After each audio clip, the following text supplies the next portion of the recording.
rentrer dans le détail des types d'icônes et de leur lieu de production, je vais vous parler de leur technique de fabrication. Je ne parlerai que des icônes sur bois et je vous renvoie à d'autres vidéos pour ce qui concerne la technique de la fresque ou de la mosaïque.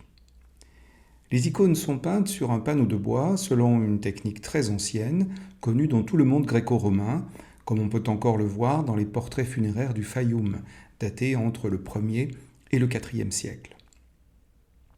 Différents types de bois sont utilisés, le plus souvent ce sont ceux qui sont disponibles localement, comme le tilleul ou le peuplier par exemple. On prépare tout d'abord le panneau en le recouvrant de différents types de colle naturelle et de gesso, qui est un mélange de couleur blanche obtenu avec de la craie ou du gypse. La dernière couche de préparation est lissée avec un os de sèche. Le peintre trace ensuite son dessin à partir de modèles disponibles dans l'atelier, soit à la main levée, soit en utilisant une sorte de pochoir appelé poncif. Il applique ensuite les couleurs obtenues par un mélange de pigments naturels, d'origine minérale, végétale ou même à partir d'insectes. Puis il lie ces pigments avec des résines, des colles, de l'huile et très souvent avec le jaune d'œuf, technique appelée attempéra. Les figures les plus importantes, comme celle de la Vierge ou de Jésus, sont rehaussées de différentes manières, par l'application de feuilles d'argent notamment. Un élément essentiel de l'icône est l'inscription qui désigne soit le personnage, soit la scène qui est représentée.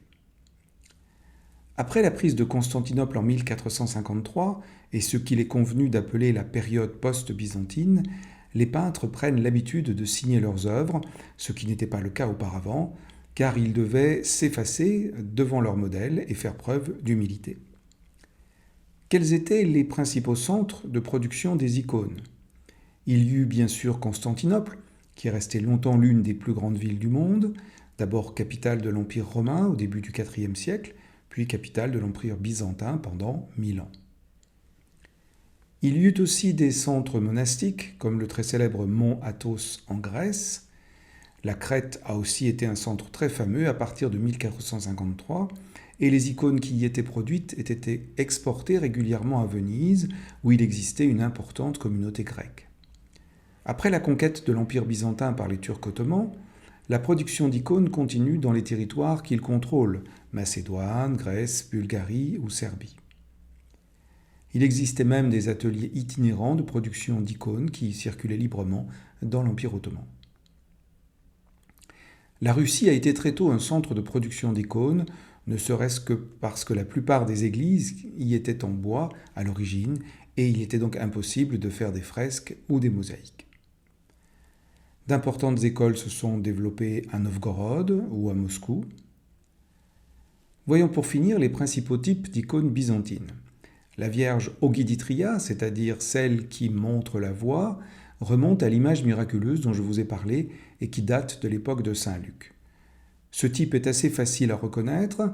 La Vierge tient l'enfant sur son bras gauche, enfant qui est vêtu de ce qu'on appelle un himation royal. Il tient par ailleurs le rouleau de la loi et fait un geste de bénédiction en direction de sa mère. La Vierge de tendresse ou Vierge Eleusa est une variante de la précédente. Le visage de la Vierge est incliné vers celui de Jésus, qui se colle littéralement au sien et, dans certains cas, semble même s'agripper au cou de sa mère.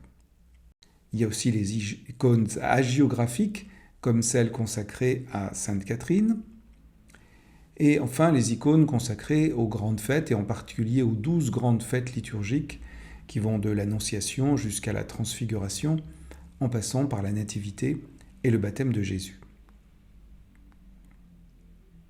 Assez tardivement, peut-être vers le XIVe siècle, ces icônes ont été placées sur une iconostase, comme celle que vous pouvez voir encore aujourd'hui dans les églises orthodoxes. Et cette iconostase va jusqu'à fermer complètement le cœur de l'église à la vue des fidèles, en remplaçant d'ailleurs des rideaux qui s'y trouvaient déjà, c'est-à-dire avant même le XIVe siècle. Voici pour une présentation générale des icônes. Vous trouverez prochainement sur le site conférence.art des documentaires plus complets sur l'art byzantin, comme par exemple sur l'exceptionnel décor à fresques et à mosaïques de l'église Saint-Sauveur in Kora à Istanbul.